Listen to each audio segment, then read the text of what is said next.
Je m'appelle Dominique Lorgne et dans cette vidéo, je vais vous parler de mon expérience en tant qu'ingénieur en construction.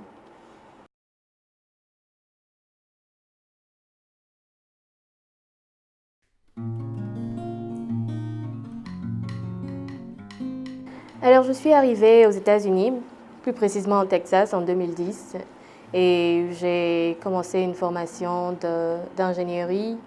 Quelques temps après, je dirais 2 ans après, je me suis concentrée plus sur le volet construction de l'ingénierie et j'ai eu mon bachelor en Construction Engineering. Peu de temps après ça, j'ai été embauchée en tant que designer pour les départements des transports. Avant que le design prenne place, ce qu'on fait, c'est qu'on peut recevoir des informations d'une équipe de géomètres, survoler le projet avec un drone. Ils vont recueillir toutes les informations, le nombre d'intersections, les panneaux de signalisation. Et donc, ils nous donnent ces informations-là et nous, on va dessiner, représenter graphiquement. C'est un travail qui demande beaucoup de précision. Il faut être très méticuleux. Souvent, on n'a pas d'informations de géomètre. Et quand on n'a pas d'informations de géomètre, on se transforme en géomètre. Il faut s'adapter, il faut apprendre sur le terrain et tout. Mais il y a toujours des supérieurs qui l'ont déjà fait. Donc, on va avec eux et ils nous montrent et tout.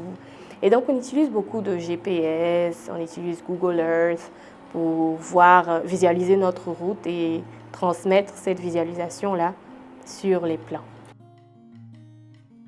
C'est vraiment super de pouvoir dessiner l'alignement de la route, les courbes de la route et les intersections, les points d'accès des maisons, les points d'accès des différents business qu'on rencontre sur la route. Et aussi, une partie qui me passionne vraiment, c'est le design 3D. Tu visualises ta route, aller comme ça, et c'est vraiment super. Pour quelqu'un qui veut rentrer dans l'industrie de la construction, il faut être méticuleux et il faut aimer le travail bien fait. Je pense que l'une des meilleures, la meilleure sinon, qualité de l'ingénieur, c'est qu'il a envie de changer le monde. Parce que tout ce que tu feras, la construction des routes, la construction des ponts, ce sont des choses dont le monde a besoin. Si tu n'as pas envie du changement, tu ne voudras pas rentrer dans les détails et tout.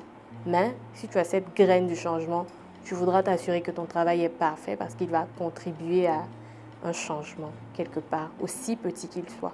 Je me disais toujours, bon, je n'aurais pas à parler, les ingénieurs ne parlent pas. Je n'aurais pas à parler, mais c'est faux.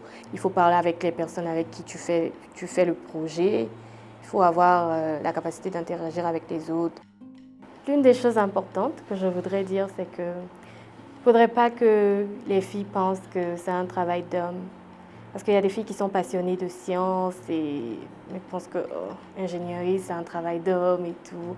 Mais ce n'est pas un travail d'homme.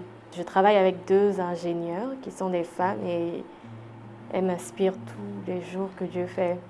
Et de nos jours aussi, il y a beaucoup d'opportunités dans la construction pour les femmes, d'être project manager et tout ça, parce qu'on est vraiment en minorité.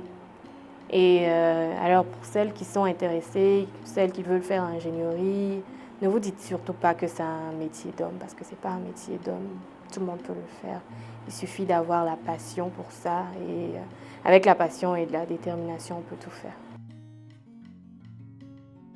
C'est vraiment ambitieux de ma part, mais je veux voir tout. Je veux pas seulement voir les ponts et chaussées. Je voudrais avoir aussi l'opportunité de retourner dans le commercial, la construction des résidences et tout. Je veux avoir le maximum d'expérience que je peux dans le domaine de la construction et faire un master en génie civil, option transport, pont et chaussée et surtout l'expérience, voilà.